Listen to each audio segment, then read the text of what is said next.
Hi, Bob here. Exercises for Seniors presents juggling. Today you're going to learn how to juggle, where you can get juggling balls, and you're going to find out why it's so important to be able to juggle. In this little spider Halloween bag, I have some juggling balls. First of all, I have 3 different colored juggling balls that I bought at the toy store, and they're just balloons filled with sand, but they're fancy. They got some pictures on them. This one says let's party. There's the let's party one. This one, the red one, is love is everything. And this one here, I guess it's purple or whatever, it's called Leave Me Alone, I'm Busy Juggling. And instead of just getting some cheap juggling balls at the dollar store, I wanted to buy these. They're about $5 each. So there's about $15 worth of juggling in my hand here, juggling balls. I wanted to get these because I like the sayings on them and the little pictures, and it makes me feel good. And that's all about stress and handling stress. I want to feel good. So I'm going to show you how to use those, but if you don't have juggling balls and you don't want to go to a dollar store and buy some, and you don't want to go to a toy store and get the fancy ones, you could use a lemon, or 2 lemons, or 3 lemons. Because as you squeeze these things and drop them on the floor and pick them up, they're ready to be cut open, and you can squeeze the juices on your salad. So anyway, I'll put the lemon down for a sec here, and I'll put my juggling balls in my pocket, and I'll take one and I'll put it in my dominant hand. So if I'm left-handed, which I am, I'll put it in my right hand and vice versa. And I'll just stand here and throw it up and catch it. And I'm not throwing it very high, and I'm catching it in the palm of my hand. And I'm going to practice this without dropping it until I can do it 10 times. And as you can see, I've been practicing because I haven't dropped it yet. But if I happen to drop it, whether it's a lemon or a juggling ball, I want to pick it up properly. So instead of bending over and putting the strain on my low back, my lumbar spine, Benson, that's my dog, don't touch that, Benson, I'm busy. I'm going to take my legs, get them apart a little bit, shoulder width, and use my quads and my hamstrings to do a squat, and take a glance down there and pick up the juggling ball. So it's a good thing that you're going to drop at the odd time, because you want to practice working the quads and the hamstrings by doing a squat. But when you've thrown it up with your dominant hand 10 times and you haven't dropped it, pass it over to your other hand and see if you can do that 10 times in a row without dropping it. Whoops, I missed it. Squat. I've got it back. Start over again. There's 3. So juggling is a hand-eye coordination. It's a brain-body connection. It's going to increase your self-esteem.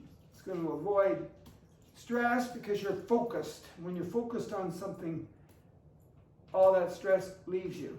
Good. Once you've done it 10 times with the non-dominant hand, you're going to throw it up with that hand and pass it to the dominant hand and try to do that back and forth 10 times. Now, if you really wanted to incorporate some other muscles in your body, you could stand on one foot, see, and practice it that way. But today, let's just focus on trying to learn how to juggle.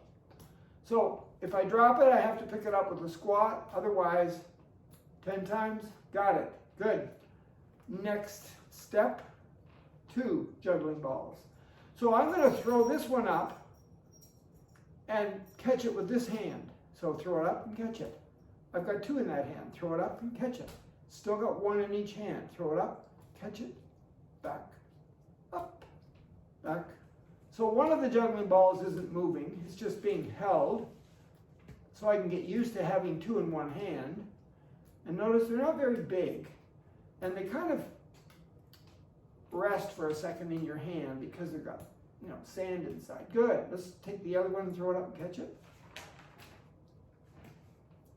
Good work.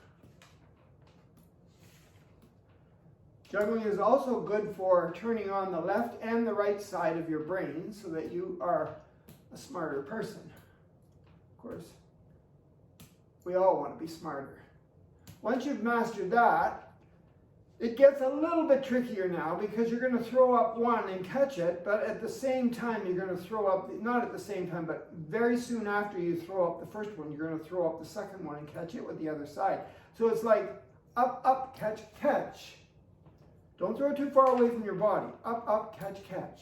Up, up, catch, catch. Up, up, catch, catch. If you drop it, you got to start over until you can do 10 of these without dropping.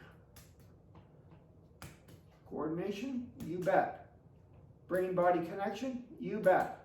Is it aerobic? Yes, it's aerobic. Because the more your brain works, the more your heart works, the more aerobic it becomes.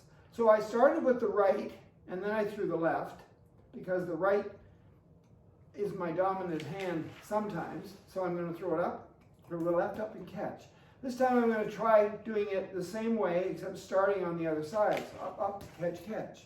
Up, up, catch, catch. Not at the same time, but up, up, catch, catch. Left, right. Left, right. Left, right. Don't drop it. If you do, you have to start again. Good work. Once you've mastered that, you take out the third one, the purple one. It says, let's party. You put two of them in one hand, doesn't matter which hand, and one in the other. So now you're going to throw it up, catch, catch, but you're going to let that third one just stay right where it is. Throw it up, right, left, right, left. Have you got time to stand on one foot? I don't think so. Not at this level. Maybe later, but not now. Good. Now once I've done that, I'm going to pass it over to here. So I got two in this hand and one in this. And I'm going to let the one in the hand with two have a rest. Whoops. Up, up. Good. Got to think about this, right? You got to focus. Until you've done 10. After you've done 10, now you're ready to let go of all three. So I think I just, for some reason, feel more comfortable with two in my right hand. You know, even though I am left-handed, I'm also right-handed. So I'm a little ambidextrous. And juggling will help you become ambidextrous, which simply means turn on both sides of your brain. Because if you do stuff with your right hand, you're using the left lobe. And if you do stuff with your left hand, you're using the right lobe. Same with the leg. If you kick with your right, it's the left lobe that's telling you to do that. And the right lobe is telling you to do that. So, remember those exercises where we cross over? You know, we're warming up, we're crossing over with our arms, or we're crossing over with our legs. Remember all that? That's turning on both sides of your brain, but this is really turning it on. So now what we're going to do is, the hand that's got the two in, that's where we start. So we throw this up, and then of course this side, and then we got to throw the third one up. So let's just try this. Up, up, catch, catch, catch. Now I got two in this hand, so it's up, up, catch, catch, catch. Two in that hand. Up, up, catch, catch, catch. Haven't dropped it yet. Up, up, catch, catch, catch. I'm only going to do that 10 times, and then I've become a juggler. I mean an official juggler. I can stand at the Delta in Cambridge and juggle and collect money from the cars, as long as I don't get run over. It's a busy corner. Juggling, yes. It's a great, great, very, very multitasking, very complicated exercise, but with lots of benefits. So, that's number 3. Have fun with that. Over and out.